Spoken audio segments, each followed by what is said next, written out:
తెలంగాణలో కొత్త ఎయిర్పోర్ట్. ఆంధ్రప్రదేశ్ కు అమరావతి అఫీషియల్ రాజధాని. ఆదిలాబాద్ జిల్లాలో జరిగిన ప్రజాపాలన విజయోత్సవాల సభలో ముఖ్యమంత్రి రేవంత్ రెడ్డి పాల్గొన్నారు. ఈ సందర్భంగా పలు అభివృద్ధి పనులకు శంకుస్థాపన చేసిన అనంతరం నిర్వహించిన బహిరంగ సభలో ఆయన ప్రసంగించారు. ప్రజాప్రభుత్వం ఏర్పడి 2 ఏళ్లు పూర్తయిన సందర్భంగా సంక్షేమం, అభివృద్ధి అనే 2 కళ్లతో రాష్ట్ర పురోగతికి కృషి చేస్తున్నామని ఆయన స్పష్టం చేశారు. చిన్న వయసులోనే ప్రజలు తనకు ఇంతటి గొప్ప అవకాశం ఇచ్చారని, వారి నమ్మకాన్ని ఎక్కడా వమ్ము చేయబోనని రేవంత్ రెడ్డి హామీ ఇచ్చారు. గత 10 ఏళ్ల పాలనలో నిరంకుశత్వం రాజ్యమేలిందని, ప్రతిపక్ష ఎమ్మెల్యేలను కనీసం ప్రభుత్వ కార్యక్రమాలకు, సచివాలయానికి కూడా రానివ్వలేదని సీఎం గుర్తు చేశారు. ఈ ధోరణిని ప్రజలు గమనించి ఓటును ఆయుధంగా మార్చి ఆ ప్రభుత్వాన్ని కూల్చి ప్రజాప్రభుత్వాన్ని గెలిపించుకున్నారని ఆయన అన్నారు. తమ ప్రభుత్వం మాత్రం రాజకీయాలకు అతీతంగా పనిచేస్తుందని, ముఖ్యంగా వెనుకబడిన ప్రాంతాల అభివృద్ధికి అత్యధిక ప్రాధాన్యత ఇస్తుందని రేవంత్ రెడ్డి చెప్పారు. ఆదిలాబాద్ అభివృద్ధికి తానే బాధ్యత వహిస్తానని, ఆదిలాబాద్ ప్రజలకు అత్యంత ముఖ్యమైన శుభవార్తను ప్రకటిస్తూ ఏడాది తిరిగేలోపు జిల్లాలో ఎయిర్పోర్ట్ నిర్మాణ పనులు ప్రారంభిస్తామని సీఎం రేవంత్ రెడ్డి హామీ ఇచ్చారు. ఆదిలాబాద్ లో ఇక నుంచి ఎర్ర బస్సులు కాదు,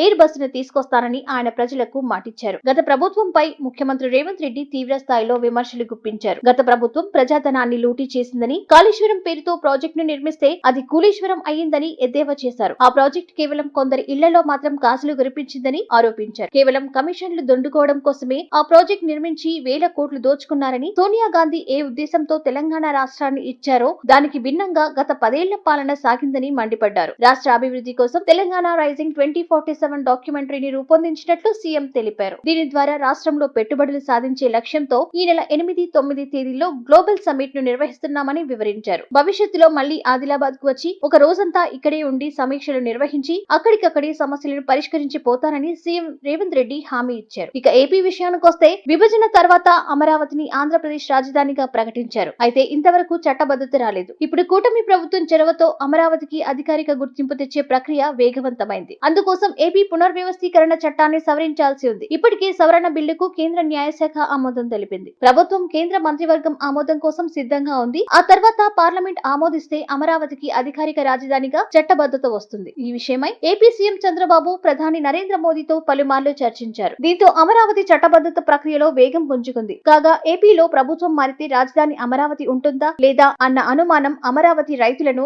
ఇన్ని రోజులు వెంటాడింది. రాష్ట్ర ప్రజల్లో కూడా అదే సందేహం ఉంది. ఎట్టకేలకు రాజధాని చట్టబద్ధతకు అడుగులు పడుతున్న వేళ అమరావతి రైతులంతా హర్షం వ్యక్తం చేస్తున్నారు. మరిన్ని లేటెస్ట్ అప్డేట్ న్యూస్ కోసం మా DTV ఛానల్ ని సబ్స్క్రైబ్ చేసుకోండి.